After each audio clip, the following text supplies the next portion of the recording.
You're not lazy, and you're not behind. But somewhere along the way, you stopped becoming a different version of yourself. And the scariest part, you didn't even notice it happen. There was no big moment, no collapse, no warning sign flashing in red. It happened quietly, in the space between one ordinary day and the next. You just stopped.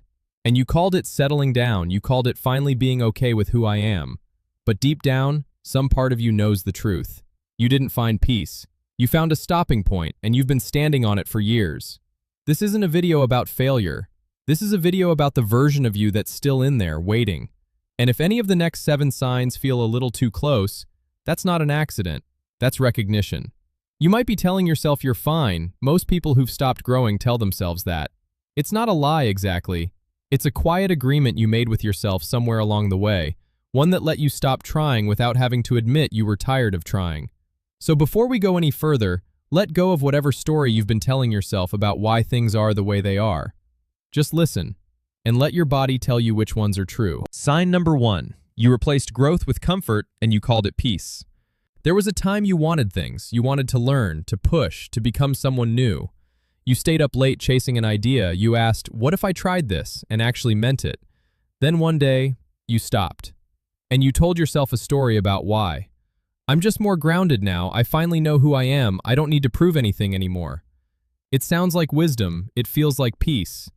But peace and exhaustion can look exactly the same from the outside, and only you know which one you're actually living in. Real peace comes after growth. What you're describing came instead of it. Your brain is wired to confuse comfort with progress because comfort feels safe and growth never does. So somewhere along the way, you traded one for the other, and you didn't even notice the switch.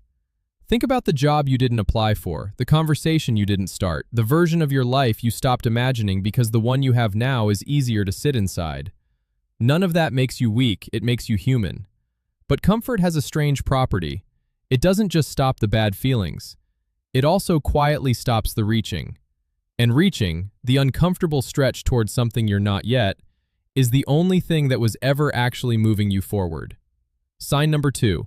You stopped asking questions because you got tired of being the only one asking. As a kid, you asked why about everything. You wanted to understand how things worked, why people acted the way they did, what was really going on underneath the surface. That part of you never disappeared. It just learned to be quiet. Somewhere along the way, you noticed something. People got uncomfortable when you asked too much. Conversations got shorter when you pushed past the surface. So you adjusted. You started nodding instead of digging. You started agreeing instead of asking. Not because you stopped wondering, but because wondering out loud made you feel alone. That's the part nobody tells you about growth. It requires asking questions other people have already stopped asking. And when you're the only one still asking them, it doesn't feel like intelligence. It feels like isolation. So you quieted the questions down just to feel a little less alone. And in doing that, you also quieted down the part of you that was still growing. You probably remember the exact moment it started. A conversation that got awkward when you went one layer too deep. A friend who changed the subject when you asked something real. A teacher, a parent, a partner who sighed instead of answering. You learned the lesson fast because kids always do. Stop asking and the room stays comfortable. Keep asking and you sit in it alone. So you chose the room. Most people would have. Sign number 3. You became the reliable one too young, and you never let yourself be new at anything again. Maybe you were the kid who grew up fast, the one who picked up on tension in the room before anyone explained it, the one who took care of feelings that weren't supposed to be yours to manage. You learned to be steady, dependable, the one who had it together, long before you should have had to learn that at all. Here's what that did to you. Being the reliable one means you're never allowed to be the new one, the beginner. The person trying something for the first time and being bad at it. Because somewhere inside you, being bad at something feels dangerous. It feels like letting people down, the way you swore you never would. So as an adult, you avoid starting things you might not be good at right away. You avoid the awkward, fumbling, embarrassing stage that every single skill requires before it gets easy. Not because you're afraid of failing, because you were never given permission to fail in the first place. And growth always starts in the place you've spent your whole life avoiding. You were the friend everyone called when something fell apart, the one who stayed calm so someone else didn't have to. People praised you for it, and that praise became a quiet cage. Being good in a crisis is not the same as being free to be bad at something new. But after years of being needed for your steadiness, trying something you might be clumsy at can feel less like a hobby and more like a risk to the whole identity you built yourself around. Sign number 4. You collect information instead of becoming someone different. You read the books, you watch the videos, maybe even this one. You save the quotes, you highlight the passages, you nod along like something just clicked into place. And then tomorrow, you live the exact same way you did yesterday. This is one of the quietest traps there is, because it feels like growth. It feels productive. Learning gives you that little hit of becoming better without requiring you to actually change anything. You get to feel smart about growth instead of doing the harder, slower work of actually growing. Knowing something and becoming someone are two completely different things. You can know exactly what you should do and still wake up tomorrow as the exact same person. Information was never supposed to be the destination. It was supposed to be the starting point. Somewhere along the way, you stopped at the start and called it the finish line. Look at your phone right now. The unfinished courses, the saved videos you'll watch later, the Notes app full of insights from 3 years ago that still apply today, word for word, because nothing about your actual life has moved since you wrote them down. That's not a character flaw. That's a system working exactly as it was built to. Learning gives your brain a reward without asking your life to change, so your brain keeps choosing it over and over, instead of the harder path that actually leads somewhere. Sign number 5. You're the same person you were 5 years ago, just more tired. Think back. Same fears creeping in at night, same arguments playing out in your head, same patterns showing up in your relationships, your work, the way you talk to yourself when no one's listening. The scenery around you might have changed, the person underneath it didn't. That's not a coincidence. Growth requires friction, the uncomfortable kind, the kind that makes you confront something instead of avoiding it. And friction takes energy. If you've been running on empty for years, quietly exhausted in a way you can't fully explain, your brain made a decision for you without asking. It chose to conserve energy instead of spend it on becoming someone new. So you didn't grow, you survived. And survival, when it goes on long enough, starts to look identical to a life. The years moved forward, you didn't. And the tiredness you feel isn't from doing too much. It's from holding the exact same shape for far too long. Scroll back through old photos sometime. Notice how different you look on the outside, and how strange it is that the voice in your head sounds exactly the same as it did back then. Same doubts before you speak up in a room.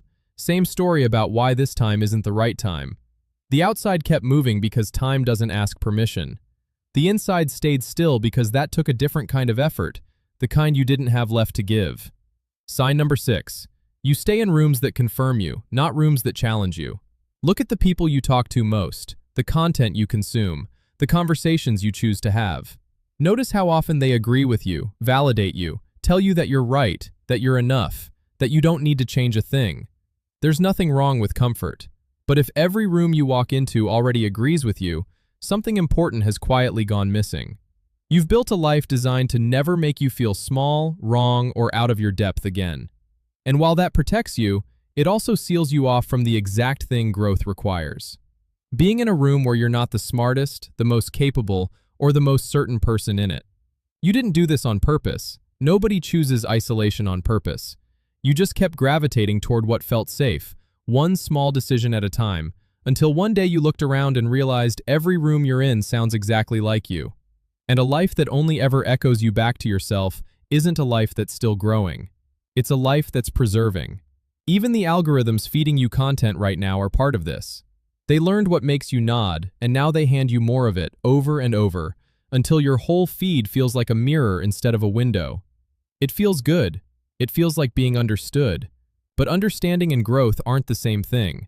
And a life built entirely out of agreement is a life with no edges left to push against. Sign number 7. You stopped fearing becoming someone and started fearing staying who you are. This is the one that's hard to say out loud. There used to be a fear of failure, a fear of trying and not being good enough. That fear used to keep you frozen, used to talk you out of starting things before you even began.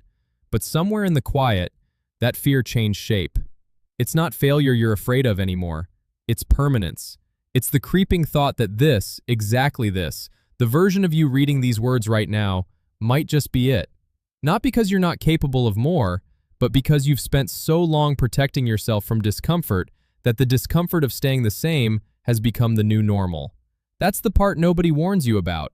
The fear of becoming was supposed to fade once you got older, once you got steadier. Instead, it just turned into something quieter and more dangerous. The fear that you already stopped, and didn't notice the moment it happened. There's a particular kind of quiet that shows up late at night, when nothing's wrong but something still feels off.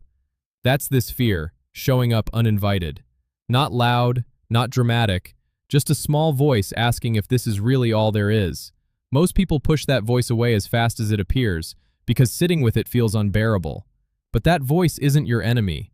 It's the same part of you that used to ask why as a kid, still trying to get your attention, still refusing to fully go quiet. If even one of these signs landed somewhere deep, that's not a coincidence, and it's definitely not a flaw. Recognizing the moment you stopped is the exact same moment growth becomes possible again. The version of you that used to ask, used to try, used to want things, never actually left. It's just been waiting for you to notice it was still there. You don't have to fix all 7 of these today. You just have to stop pretending you didn't notice. That's where it starts. There's one thread running underneath everything I just said. Look back at it. The questions you stopped asking out loud. The rooms you started avoiding because they made you feel small.